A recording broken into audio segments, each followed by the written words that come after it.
하나님의 말씀을 따라 삽시다. 오늘은 22번째 시간입니다. 살 길은 하나님께서 정하신다라는 말씀을 전해드리도록 하겠습니다. 사랑하는 성도 여러분, 이스라엘 백성은 애굽에서 오랜 세월 종으로 살았습니다. 하나님께서 이미 아브라함에게 말씀하셨습니다. 그의 자손이 이방 땅에서 나그네가 되어 400년 동안 괴롭힘을 당하게 될 것이라고 말씀을 하셨습니다. 그 말씀대로 이스라엘은 애굽에서 학대를 받습니다.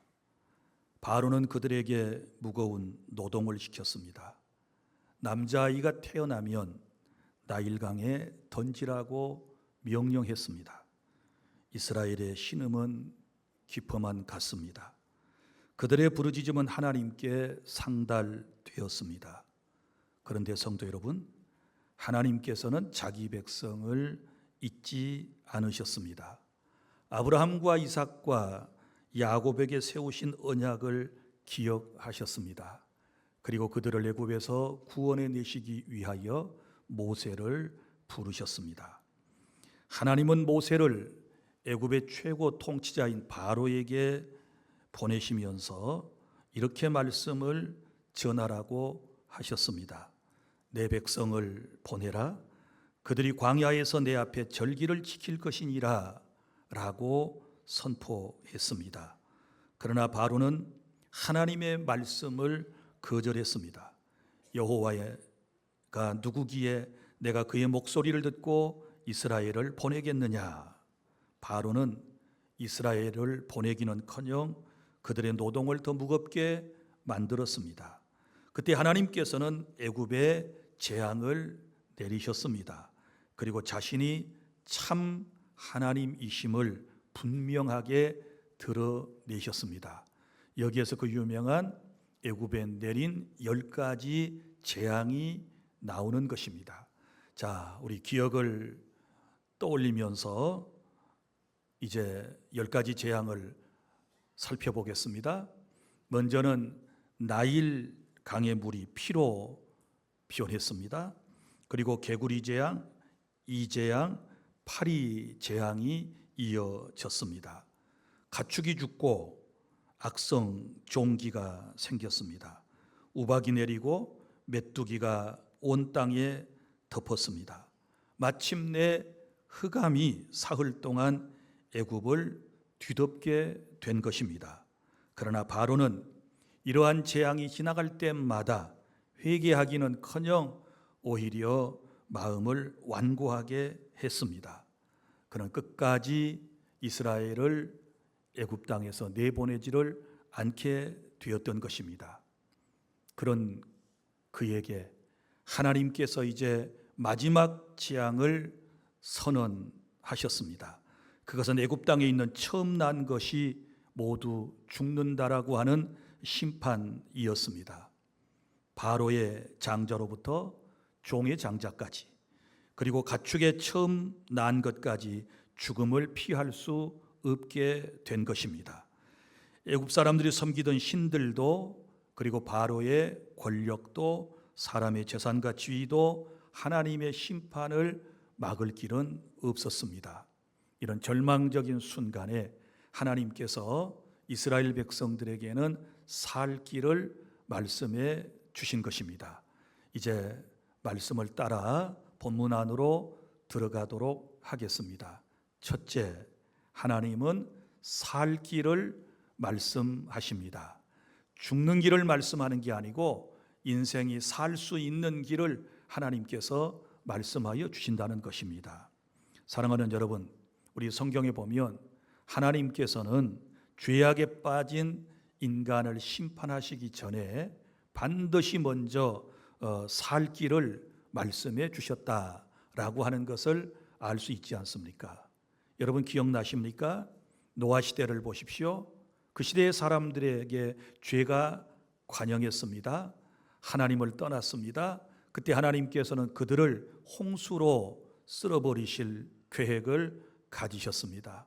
그러나 먼저 하나님의 사람 노아에게 하나님께서 말씀을 하셨습니다. 노아야, 너는 방주를 지어 그 안으로 들어가라. 이렇게 말씀을 하신 거지요. 그러니까 심판과 함께 구원의 기쁜 소식, 살 길을 하나님께서 노아의 가족들에게 전해 주셨고, 노아는 그의 가족들과 함께 방주를 짓고 그리고 그 안에 들어가 홍수 심판에서도 살아남게 되었다는 것을 우리는 잘 알고 있지 않습니까? 어디 그뿐입니까? 소돔과 고모라 성이 멸망을 당하게 될 때도 그렇지 않았습니까? 그 소돔과 고모라 지역에 사는 사람들이 정말 극도로 타락했습니다. 하나님께서는 유황 불비로 그 도시를 심판할 계획을 가지셨습니다. 그러나 그 도성에는 롯의 가정이 있었습니다. 하나님께서는 롯의 가정을 구원하시기로 계획하셨습니다. 그리고 롯에게 말씀을 하셨습니다. 뒤돌아보지 말고 속히 도망하여라 라고 말씀을 해 주신 것입니다. 그러니까 멸망 가운데서도 살 길을 먼저 하나님께서 알려주셨고, 롯은 이제 급히 도망하여 죽음을 면하게 되었다라고 하는 것입니다. 어디 그뿐입니까? 이제 이 출애굽 시대 쭉 따라서 광야 시대에 가게 되면 이런 말씀도 나오지 않습니까? 저 광야에서, 그리고 광야의 끝자락, 이제 가나안 땅을 얼마 두지 않은 그 지점에서 이 사람들이 하나님을 원망하고 하나님의 종 지도자 모세를 원망하기를 시작했습니다. 하나님께서는 하나님의 은혜를 모르고 원망하고 불평하던 그들을 심판하시려고 계획을 하셨습니다. 그래서 광야의 불뱀들을 하나님께서 보내셔서 원망 불평하는 사람들을 물어 죽이도록 하셨던 것입니다. 자, 그러나 하나님께서는 이러한 심판과 함께 또 살 길을 말씀해 주신 것을 우리는 잘 알고 있습니다. 모세야, 너는 놋으로 뱀을 만들어 높은 장대 위에 매달고 그것을 바라보는 자마다 산다라고 전하여라 라고 하나님께서 미리 말씀을 주신 것입니다. 그래서 모세는 놋뱀을 만들었고 말씀을 따라 높은 장대 위에 매달았고, 그리고 그것을 바라보는 자가 살게 되는 이런 놀라운 역사적 사건이 있었던 것을 우리는 기억하고 있습니다. 사랑하는 주 안의 성도 여러분, 우리 하나님께서는 심판과 함께 반드시 살 길을 우리에게 제시해 주시는 것입니다. 이 죄악된 세상, 이 험한 세상에서 우리가 어떻게 살 수 있을까요? 어떻게 우리가 구원받을 수 있을까요? 오늘 말씀을 통하여 배워나가기를 원하는데, 출애굽기 12장 1절부터 2절에 보면 하나님께서 모세와 아론에게 이렇게 말씀을 하셨습니다. 이 달을 너희에게 달의 시작 곧 해의 첫 달이 되게 하라, 이렇게 말씀을 하셨는데, 이것은 단지 달력을 바꾸신 것뿐만이 아닙니다. 하나님께서 이스라엘의 인생을 새롭게 시작하게 하신다는 것입니다. 지금까지 이스라엘 사람들은 애굽이라고 하는 땅에서 애굽의 시간 속에 살았습니다. 그들은 종으로 살았습니다. 바로의 명령 아래에서 그들은 자유 없는 삶을 하루하루 살아가고 있었던 것입니다. 그러나 이제부터는 다르다는 것입니다.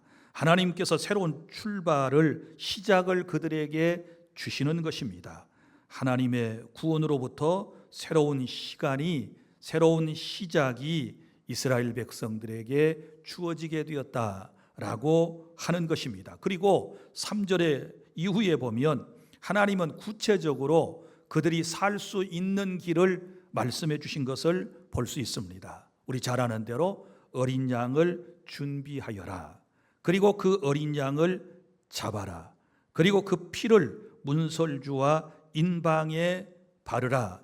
그리하면 죽음이 넘어갈 것이다.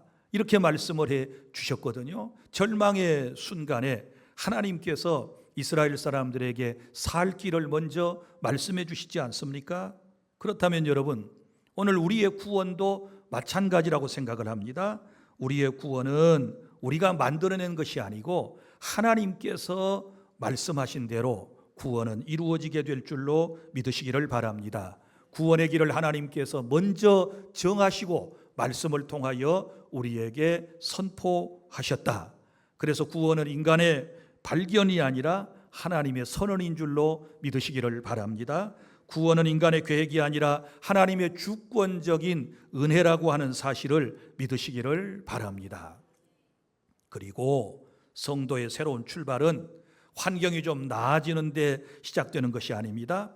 내 형편이 풀리고 문제가 해결되고 마음이 편해지는 데서부터 시작되는 것이 아니라는 것입니다. 그러면 성도의 새로운 삶의 출발은 무엇입니까? 애굽 땅에 400년 동안 종살이하던 이스라엘 백성들에게 출애굽 유월절을 통하여 새로운 삶을 시작하게 하신 것처럼 나의 새로운 삶은 구원받은 이후부터 시작되는 줄로 믿으시기를 바랍니다.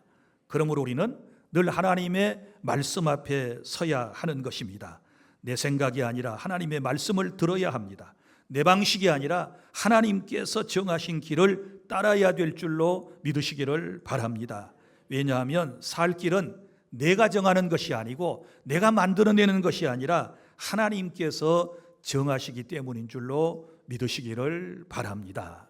그래서 하나님은 우리에게 살 길을 정하여 우리에게 말씀해 주셨다라고 하는 것입니다.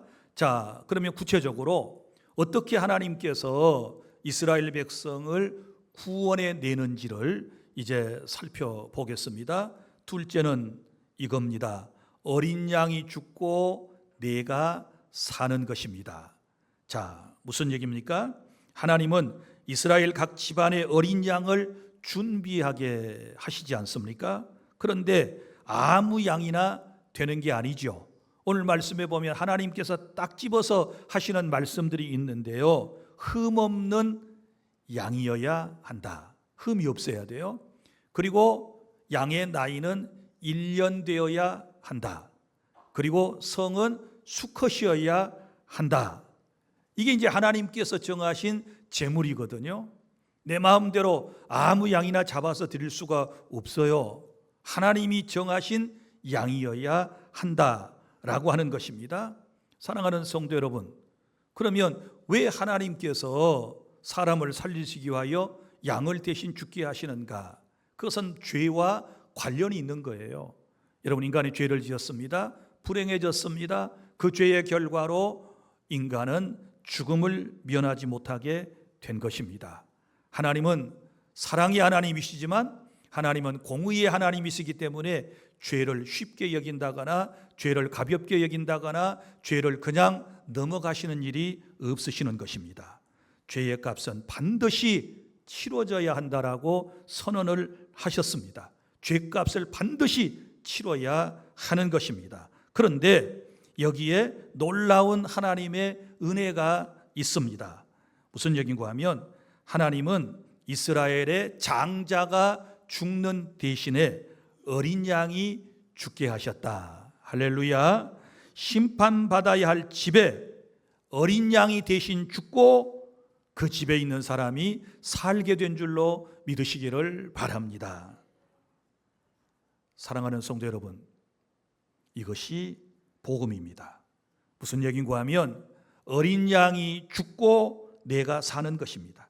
대신 죽은 생명 때문에 내가 살게 되는 것입니다. 여기 유월절 어린 양은 누구를 말할까요? 예수 그리스도를 가리키는 것입니다.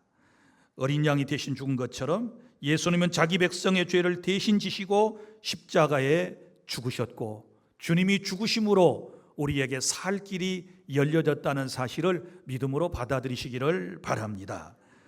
우리는 그 어떤 사람도 하나님 앞에 자기 자신의 선함으로 설 수 없습니다. 성실함으로 설 수 없습니다. 직분만으로 설 수 없습니다. 봉사와 헌신과 눈물, 그것만 가지고 우리가 죄값을 치를 수는 없습니다.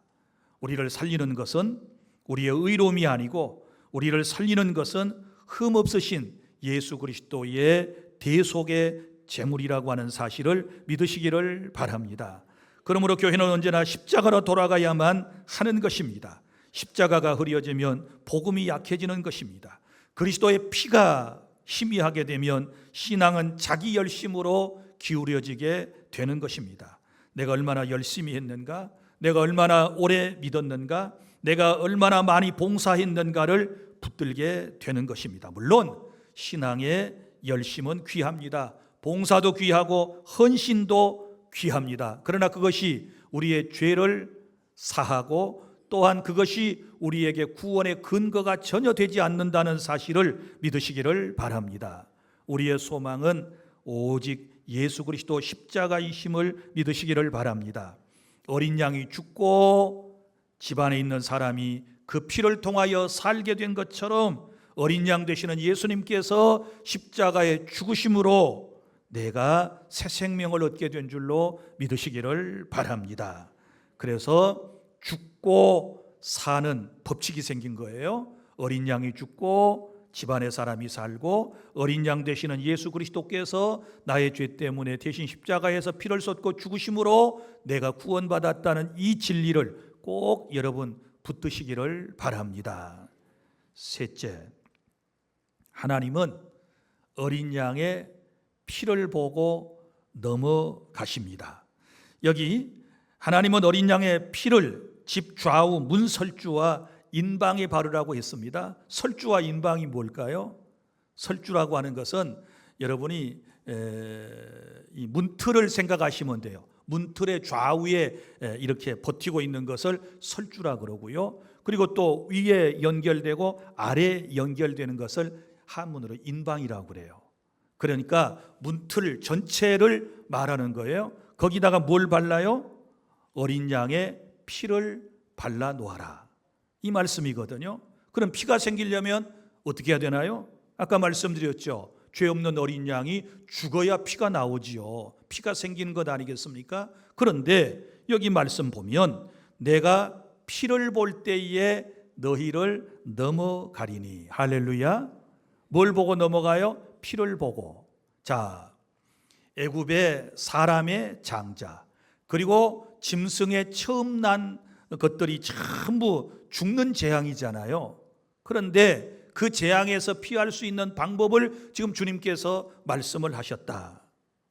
내가 말한 대로 어린 양을 잡고 그 피를 설주와 인방에 발라 놓으면 내가 그 피를 보고 그 집에는 넘어가겠다. 그래서 여기 넘어간다. 뭘 보고? 피를 보고 넘어간다. 넘어간다는 말을 한문으로 유월이라고 그래요. 그래서 유월절이라고 그래요. 영어로는 넘어간다는 말을 패스오버라고 그래요. 패스오버. 피를 보고 뭐예요? 죽음의 사자가 넘어가요. 넘어가요. 그냥 통과해 나가는 것을 의미하는 것입니다. 사랑하는 여러분, 죽음의 사자가 어떤 집을 통과할 때 그 집의 크기를 보고 넘어간 것 아닙니다. 그 집에 사는 사람의 외모를 보고 넘어간 것 아닙니다. 그 집에 사는 사람의 선행을 보고 넘어간 것 아닙니다. 어떤 능력이나 그리고 어떤 학벌을 보고 넘어간 것이 아닙니다. 오직 하나만 보았습니다. 피가 있느냐 없느냐. 비록 그 안에 죄인이 있을지라도, 정말 세상으로부터 지탄을 받는 사람이 있을지라도 그 내용을 보지 않고 피만 보고 넘어가는 것입니다. 거기에 연약한 사람도 있었을 겁니다. 거기에 의심하는 사람도 있었을 겁니다. 거기에 두려워하는 사람도 있었을 겁니다. 그 집안에는 별의별 사람이 다 있었을 겁니다. 그런데 그런 거 보지 않고 오직 뭐만 봐요? 어린 양의 피만 보고 넘어가시겠다, 이렇게 말씀을 하신 것입니다. 사랑하는 성도 여러분, 우리가 마지막 순간에 구원받을 수 있는 것은 다른 데 있는 게 아니고 오직 하나님의 정하신 피 아래 있느냐 없느냐라고 하는 것인 줄로 믿으시기를 바랍니다. 사랑하는 주 안의 성도 여러분, 저는 이 설교를 준비하다가 큰 은혜를 받았습니다. 그리고 또 여러분들에게 지금 몇 번째 이 넘어가는 사랑에 대하여 설교를 한 적이 있습니다. 사랑하는 여러분, 우리 하나님께서는 우리의 모든 형편, 사정, 우리 마음속에 죄악까지도 다 알고 계시는데 그 하나님의 사랑으로 어린 양의 피를 믿는 그 믿음 하나 보시고 주님이 다 넘어가셨거든요. 그래서 여기 있는 줄로 믿으시기를 바랍니다. 만약에 하나님께서 피를 보시지 않고 우리의 내면과 우리의 삶의 모습들과 우리의 죄악을 보셨다면 우리 또한 심판받아서 벌써 죽었을 겁니다. 그런데 하나님께서 넘어가셨거든요. 아마 눈을 찔끔 감고 피만 보고 넘어가셨지 않는가, 그런 생각을 갖습니다. 그러면서 내 마음에 이런 생각이 들어요. 그래, 나도 이러한 주님의 넘어가는 사랑을 받았으니 나도 이런 사랑을 실천해야 되지 않겠는가, 우리 성도들도 넘어가는 사랑을 실천해야 되지 않겠는가 라고 하는 생각을 가져봅니다. 그렇지 않습니까? 하나님도 못 본 채하고 예수님을 믿는 그 피, 그러니까 이 말은 무슨 말인고 하면 예수님께서 나는 죄인인데 나의 죄 때문에 어린 양으로 오셔서 십자가에 피를 쏟고 죽으셨다는 그 사실, 그러니까 예수의 피가 나의 죄를 씻어주시고 나를 구원해 주셨다는 이 사실을 믿는 사람이 곧 어린 양의 피가 구약시대에 바로 문설주 임방에 발려진 것처럼 우리의 삶의 모습에 지금 발려져 있는 거지요. 그것만 보고 주님이 지금 넘어가셨다고 말씀하지 않습니까? 그렇다면 우리도 이걸 실천에 옮겨야 된다고 말씀을 드렸습니다. 어떻게 해요? 자, 누구를 볼 때 그 사람 속까지 들어가려고 하지 마요. 왜 남의 마음까지 들어가서 여러분이 다 휘젓고 다니십니까? 왜 그 사람의 겉모습을 보고 그 사람의 과거와 그 사람의 살아온 모습을 보고 이러쿵저러쿵 말하고 계십니까? 왜 정죄하십니까? 그러지 말고 주님이 넘어가셨으니 우리도 넘어가요. 넘어가요. 만약에 저와 여러분 넘어가지 않고 내 마음에 들어오셔서 내 죄를 심판하시고 내 과거에 오셔서 내 삶의 현장을 보시고 나를 심판하셨다면 우리 벌써 죽었어요. 그런데 주님이 넘어가셨어요. 뭐만 보고요? 다시 묻습니다.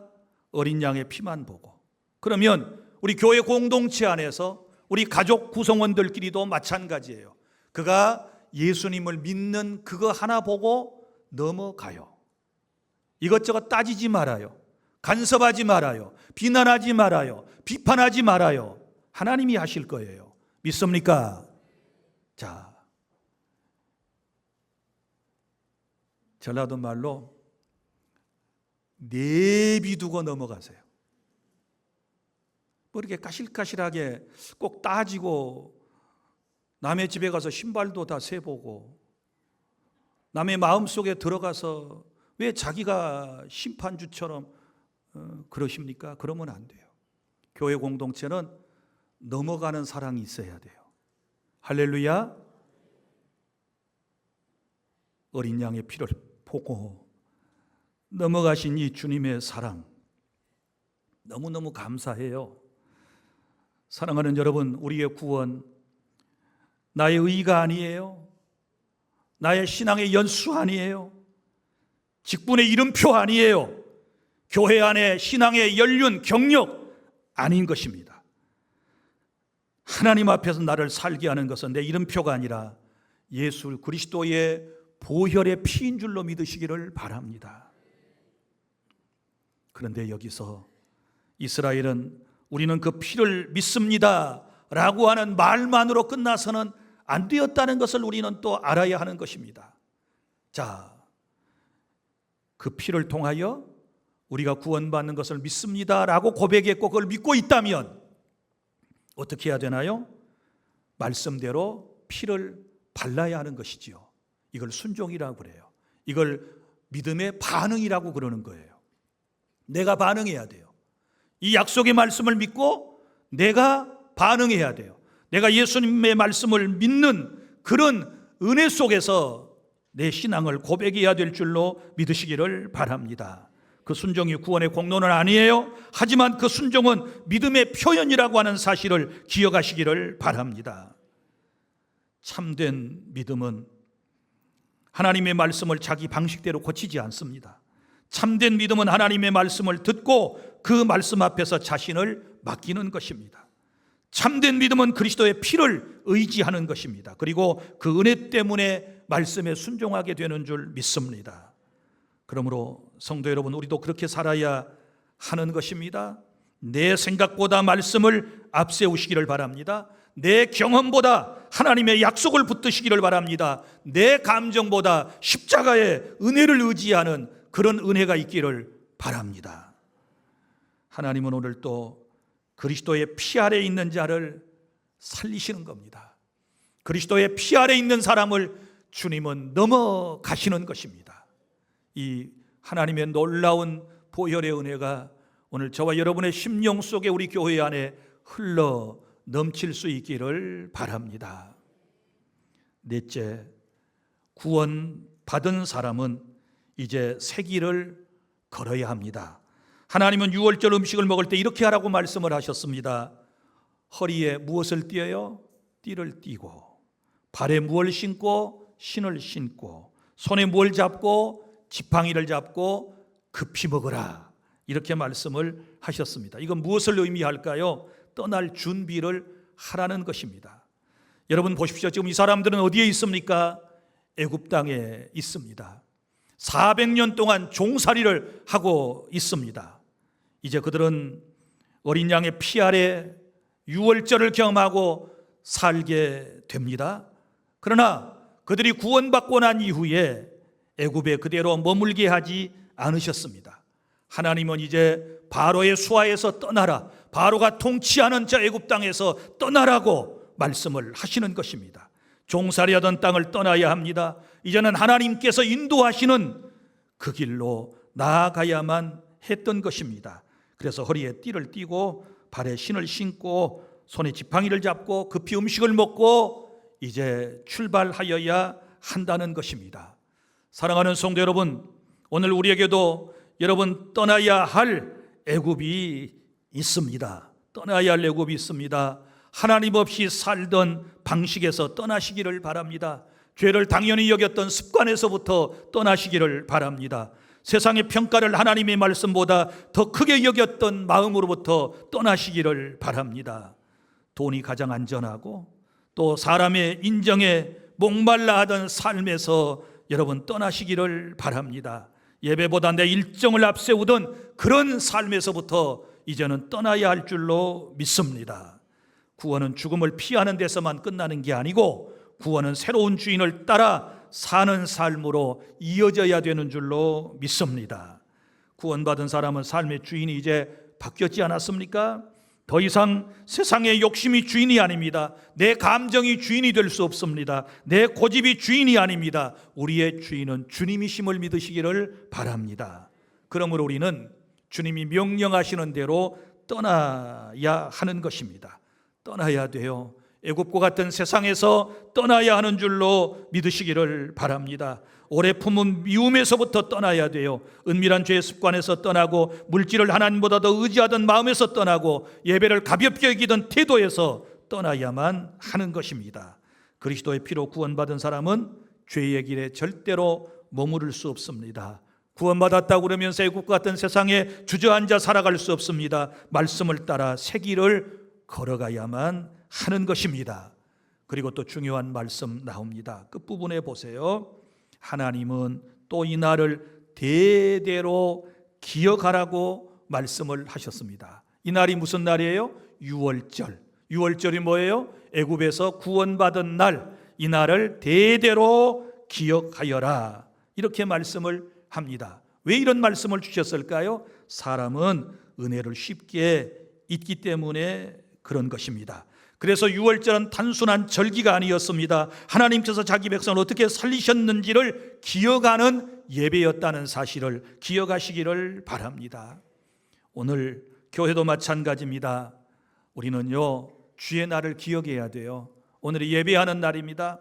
여러분 그렇지요? 한 주간 내내 주님 잊어버리고 살다가 오늘 주의 날 기억하고 이 자리에 와서 우리가 다시 하나님을 떠올리고 하나님께 예배드리고 하나님의 은혜를 받게 되는 줄로 믿으시기를 바랍니다. 그래서 하나님은 예배하는 날을 정하신 이유가 바로 여기 있어요. 하나님을 잊어버리고 사니까 하나님의 은혜를 너무나도 잊어버리고 살아가는 인생임을 하나님은 잘 아시고, 적어도 공식적으로는 일주일에 한 번, 그리고 또 더 큰 은혜를 주시려고 새벽 예배, 그리고 수요일 저녁 예배, 금요일, 또 주일 저녁까지도 하나님께서 내게 나아오라, 예배하여라 이렇게 말씀하신 것은 우리가 늘 주님을 잊어버리고 죄악 가운데 살 확률이 높기 때문에 우리 하나님께서 은혜로 우리에게 주신 방편인 줄로 믿으시기를 바랍니다. 무엇보다도 우리가 절대로 잊지 않아야 할 것이 바로 십자가와 예수 그리스도의 보혈의 피인 줄로 믿으시기를 바랍니다. 예배 때마다 십자가와 보혈의 피를 기억해야 합니다. 성찬 때마다 십자가와 보혈의 피를 기억하셔야 합니다. 가정에서도 십자가를 기억하시며 살아가실 수 있기를 바랍니다.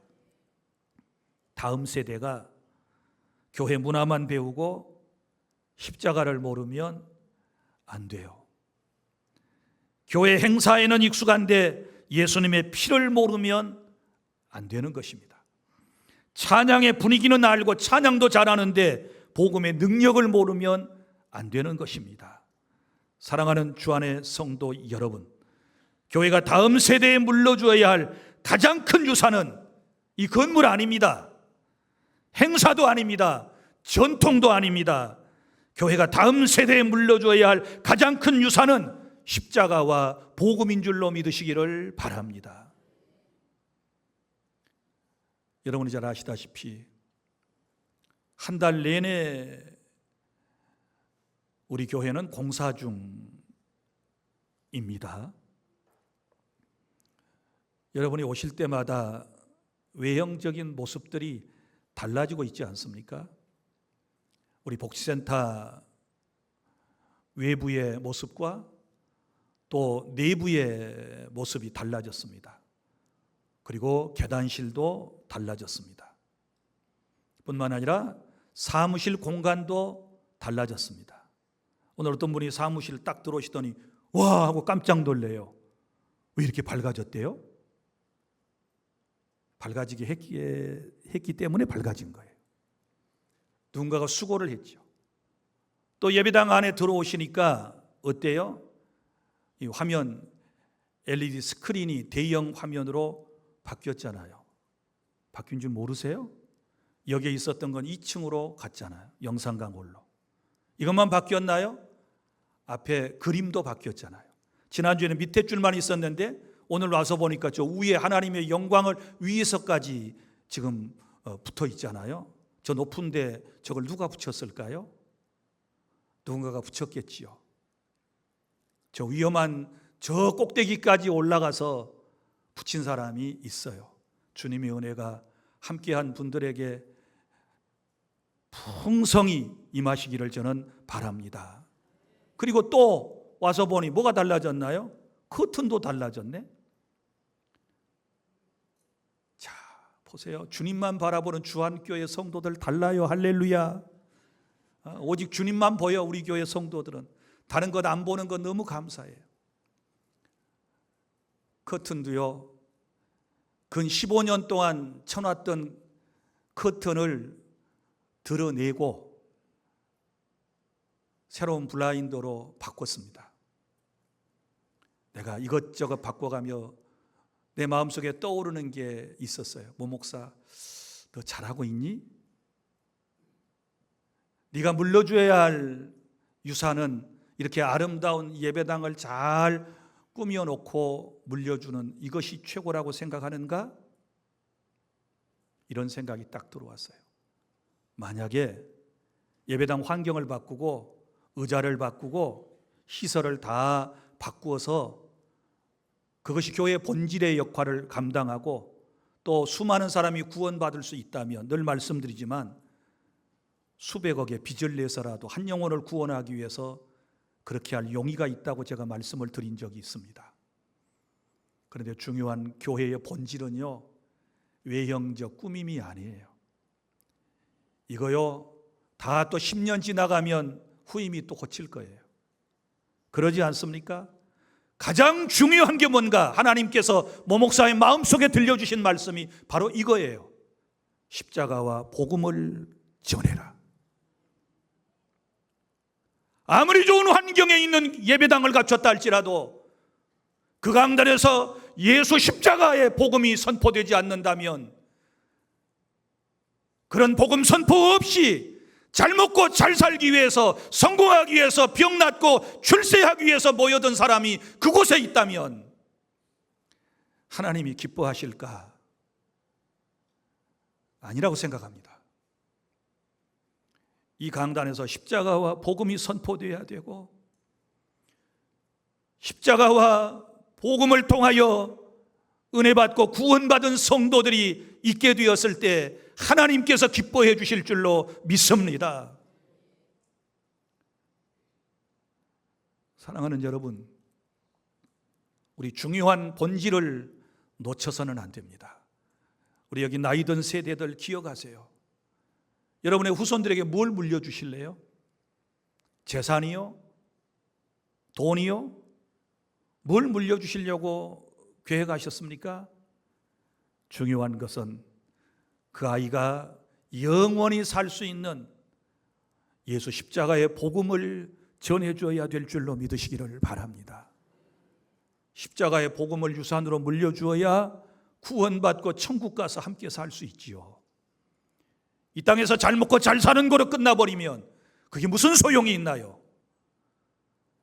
주님이 오실 날은 점점 가까워 오고 있고 언젠가는 심판의 날이 오는데, 여러분, 우리 교회와 저는 이제 십자가와 복음만을 전해주는 그런 교회, 그런 성도로서의 삶을 살아가도록 주의 은혜를 구하는 저와 여러분이 되기를 바랍니다.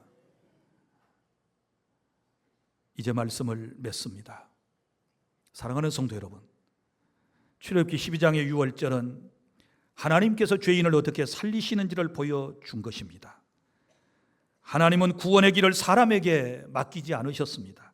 하나님께서 구원받는 길을 친히 정하셨습니다. 어린 양을 명하셨습니다. 피를 표적으로 삼으셨습니다. 그리고 그 피를 보고 넘어가겠다고 약속하셨습니다. 구원은 내 방식으로 얻는 게 아닙니다. 나의 열심으로 사는 것도 아닙니다. 내 착함으로 심판을 피하는 것도 아닌 것입니다. 하나님이 정하신 길이 있습니다. 그 길은 바로 예수 그리스도이심을 믿으시기를 바랍니다. 하나님께서 정하신 피가 있습니다. 아무 피나 안 되는 것입니다. 그 피는 십자가에 흘려주신 예수 그리스도의 피가 오직 생명이고 우리를 구원하심을 믿습니다. 다시 말합니다. 살 길은 누가 정합니까? 하나님께서 정하시는 겁니다. 그 길은 오직 예수 그리스도이십니다. 오늘 우리는 다시 물어야 합니다. 나는 정말 그리스도의 피 아래 있습니까? 내 의로움이 아니라 예수님의 대속을 의지하고 있습니까? 구원받는 사람답게 여러분 살기 위하여 떠날 것을 떠나고 있습니까? 내 가정과 다음 세대에 십자가의 복음을 전하고 있습니까? 6월절 밤 죽음은 애굽 온 땅을 지나갔습니다. 그러나 피가 있는 집은 넘어갔습니다. 오늘 또 하나님 앞에서 우리를 지키는 것은 하나뿐입니다. 예수 그리스도의 피입니다.